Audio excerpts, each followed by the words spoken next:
Hello, everybody. This is Miguel, creator of PancakeBot, living in Norway and coming to you from Norway. This is my desktop right here. Uh, One of the things is I just created this maker group, people for you that are makers, to kind of separate all my sort of personal family stuff that I have on Facebook. My Facebook account's actually private, so if you're one of my friends on there, it's a private account. So I'm going to make this actual group into a public account, so there's other makers that might be able to see it out there. I think I'm limited to 50 people, so I don't know exactly how that'll work. Anyways, without further ado, let's show you some of the things here that I'm working on. The latest project is called a Treehouse Built for Three, and I've been dropping some hints and showing pictures on Facebook. This is a part of the treehouse while it was being built. You can notice that the roof is not done on there. This is when it's more completed with a full bloom of leaves on it. And the cool thing about this treehouse is that, well, it was built at the request and insistence of my daughters, Lily and Maya, and Charlie started saying, "Treehouse, treehouse," and so I didn't have a tree to build it on.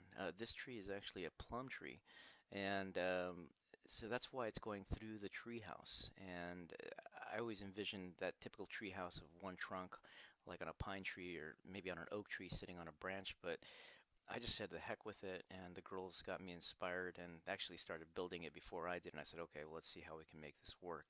So these are some shots. I love the treehouse. It's kind of got that funky Disney cartoony look, and that's because my level was apparently off by 15 degrees.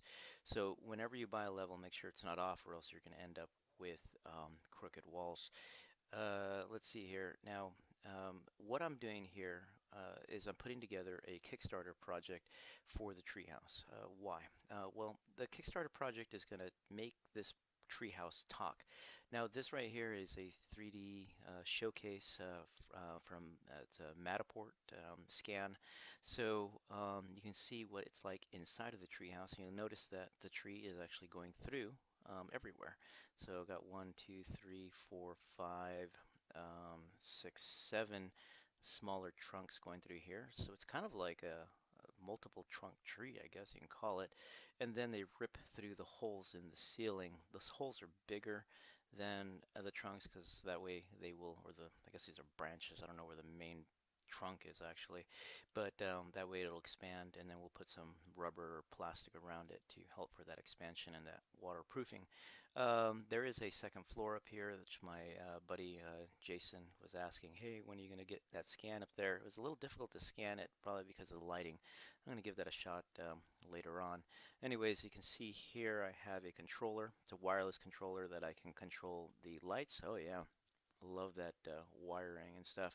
And this right here actually is a tiny it's a handle, and what it does is it rotates, and there is, let me see if I can see it from here. Kind of love this thing. You can see there is a slingshot right here. Let's see, maybe it's a better angle from coming from over here. You'll see that there is a slingshot. Oh, that probably was is that a better angle? No. I guess this was the best angle. You can see that there's a slingshot right here. See, there's I'll zoom in a little bit here. There is the rubber hose and the sling right here. And that is so the girls can shoot plums at the boys when they're coming over. And so what they do is they can actually control the direction of this by turning it. There's a rope on the bottom that connects to it, and it'll actually change the angle of it. So they would pull the slingshot from inside of the house. And then there's a second floor up here. You can see we have some sort of water leakage because it was getting wet and some staining, but you know, it's a tree house. And there's the fire extinguisher. This mirror right here is actually a mirror from a 3D printer, the Formlabs 2 Plus that stopped working. I guess it was bought a couple years ago by one of the schools and they never got it working, and so I ended up with a mirror somehow. Anyways, so let's go back to what I'm working on here. As part of the project for I'm going to be doing a Kickstarter, and one of the things I wanted to do is model the treehouse. So what I did is I got the mesh from the Matterport scan, and you can see here the point data here. This is all the cloud point data, as they call it. And I can come up here in Blender, and I can make those visible like that.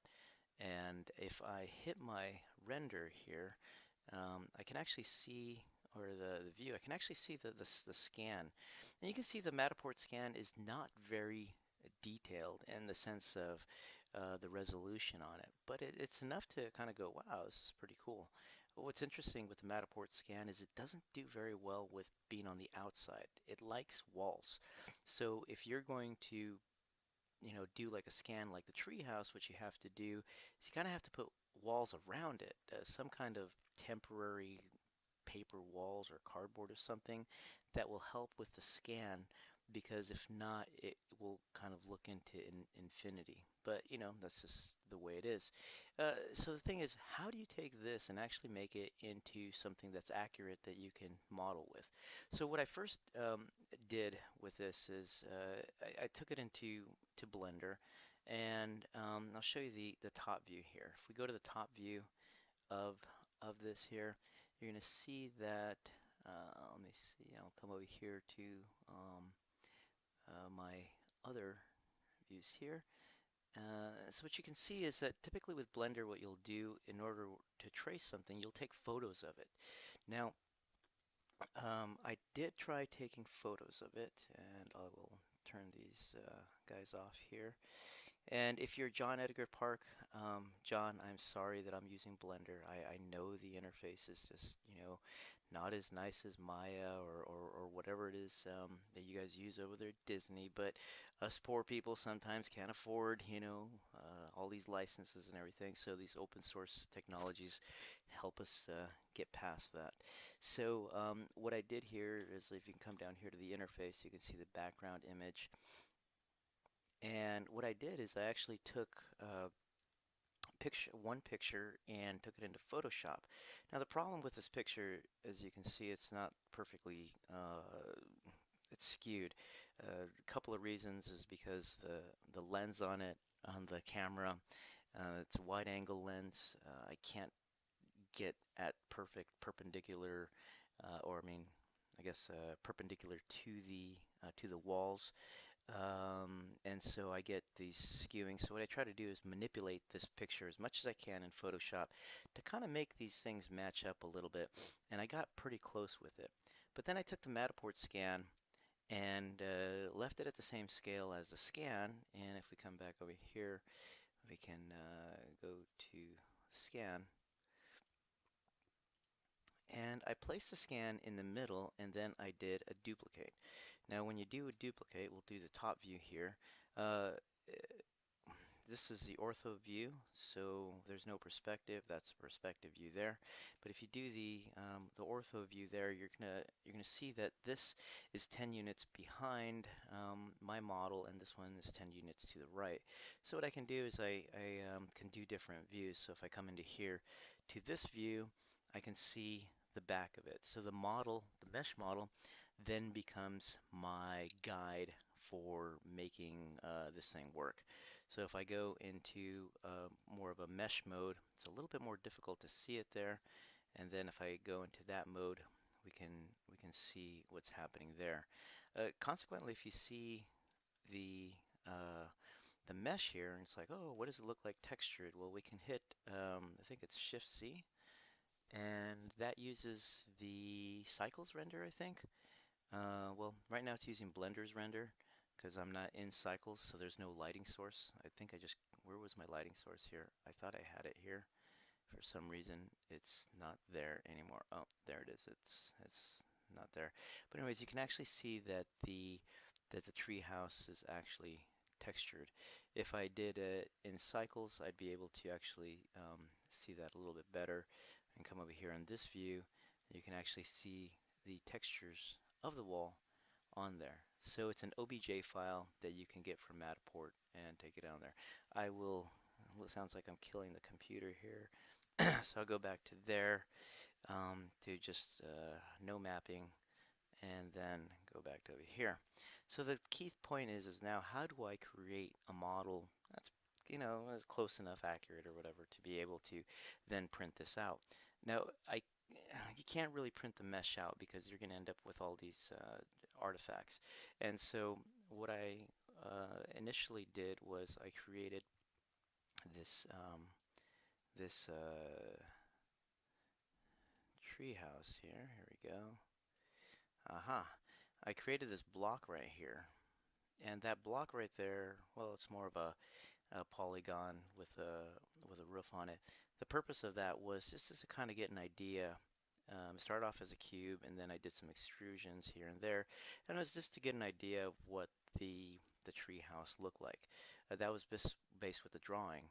Now, if we use the Z here, you can kind of see how different it is a little bit. The size is a little different, that kind of thing. So that is called one block here. Oops, got a tab out of that, and that's called one block there. Okay, and there's a copy of it there. So, oh, and there is house front. Okay, so then I'm able to see all the portions of the house. Now you notice too that I modified the steeple.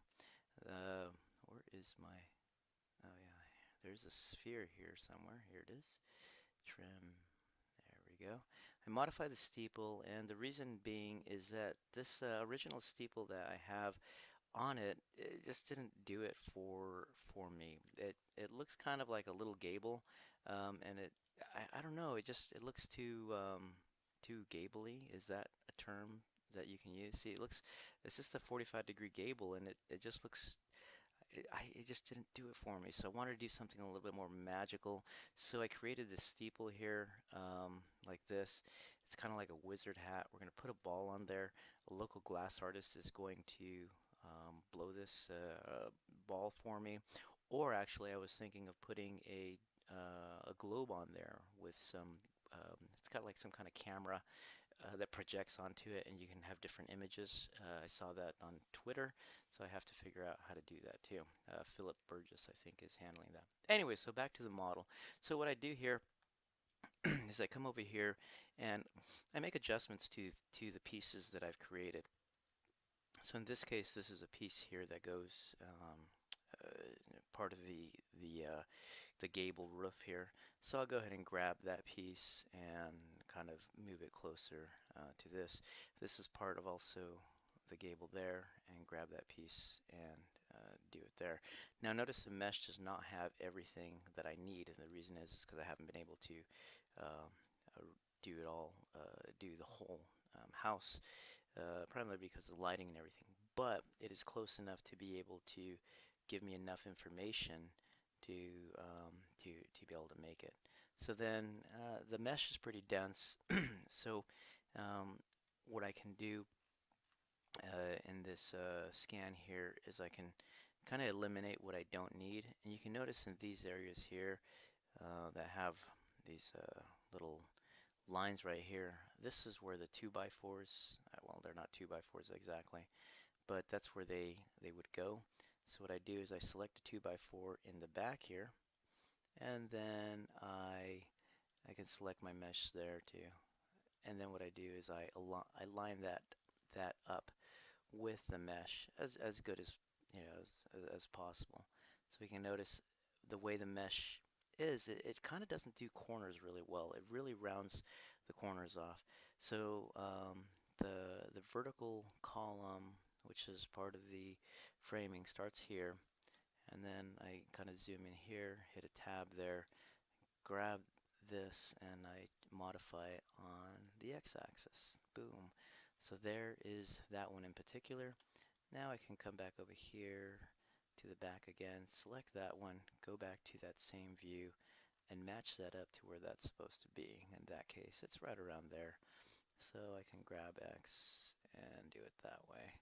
Now, I know there's another software out there that Omar had suggested that I use for cleaning up meshes. I haven't figured that out, so I'm kind of just model this by hand.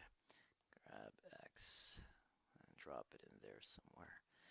Okay, and then so that gives me those pieces over there. I can also see here that this piece in the base right here is not connected, so I hit Tab to do an edit, hit B to select that, and I grab that along the x-axis and extrude it. Now the thing is with the treehouse, it's not perfect, so obviously it's kind of be meant to built by, well, me. Exactly what that means, I don't know. So I can grab this and move it along here to kind of get it close enough. But the point is that it doesn't have to be perfect. Now, by shifting to another view here, I can see the side of the treehouse, and I can get pretty close here and see where that is at. That support needs to be moved along the y-axis, and that goes right about here. That's technically where it's at right there. And then what I do is I come over here, do a tab on that, B for grab, or I mean B for a block grab, and then grab it along the y-axis and stretch it out to right there. Okay, so then that gives me my different views that normally would be sort of filled in by those perspective or by those pictures. It gives me more of a way to accurately trace this stuff. Now I'm going to grab this and pull it down the x-axis right here. I am doing a little of overlap, and the reason is because I intend for this model to be 3D printed, and I want to make sure that the pieces are somewhat stuck together. So I will overlap them a little bit more just to make sure that they are stuck together and they interact a little bit on there. Now the thing is that if I'm printing this model out and putting all this detail into it, the model's going to have to be pretty big to get to incorporate this detail. If I don't want to have that detail, let's say I'm making like an earring or something like that, then what I'll do is I'll just use my one block, you know, here like this, boom, and that's it, and put some maps on it. But I really, being an engineer, for some reason, I really just like to put a lot of the detail into these pieces. It's really fun for me, and so we can see here that we need to move these guys over a little bit more here. Oops.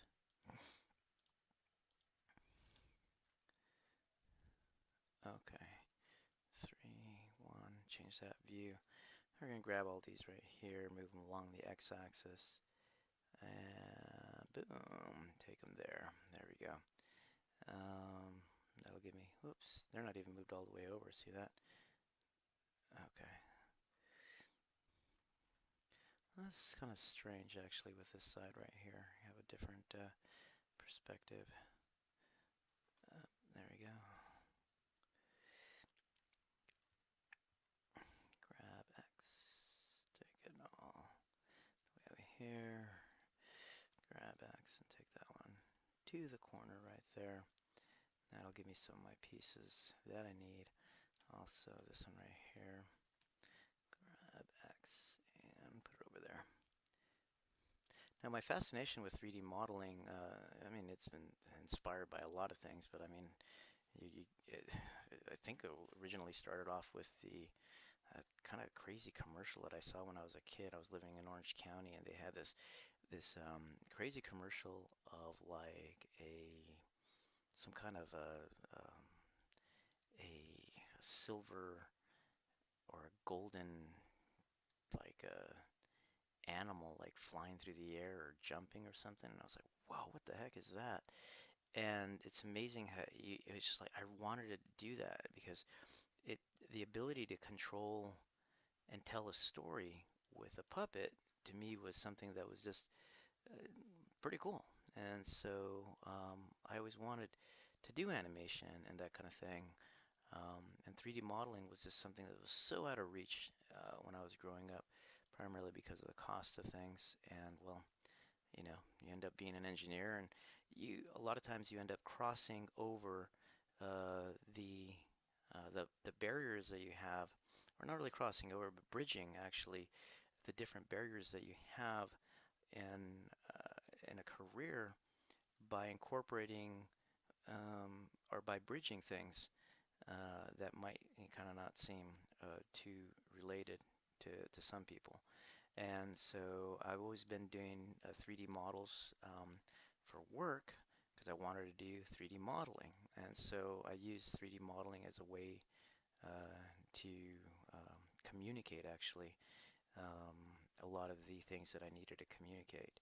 And if you go to, I wonder how long I've been blabbering on.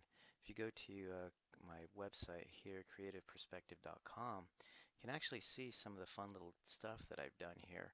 These right here are little video projects that I created that are little animations. This one's kind of a fun one. It's a claymation bunny. And then this one's ChrisBot. It's a robot called Chris, after my friend named Chris. He was a photographer and he always had two cameras.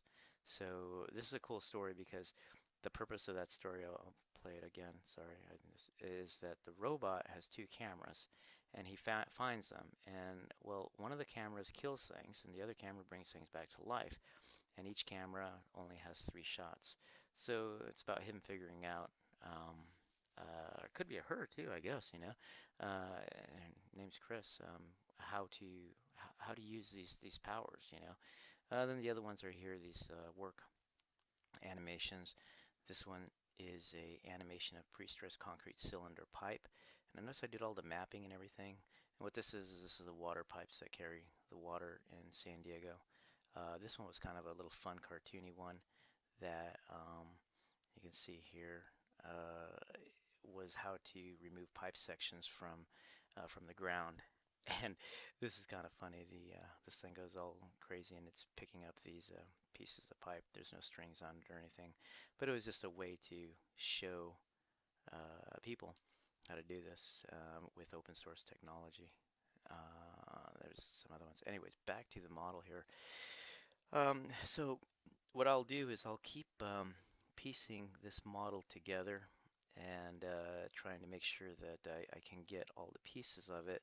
Then once I have that complete, then I will go through and let's see here, grab here. I will then go through and turn that into a 3D print, probably print it out on Shapeways. I don't have access to a 3D printer of decent quality as of yet, and so I'm trying to stay away from some of those filament 3D printers. It's just me, but I'm not really into seeing little lines on my 3D prints. I don't know what it is. It's probably like some kind of OCD thing, or I don't know exactly. Anyway, so then here's the eyeball of the treehouse. Now, the whole purpose of this treehouse is to actually, or the treehouse project for the Kickstarter, is to actually make the treehouse talk, as strange as it may sound.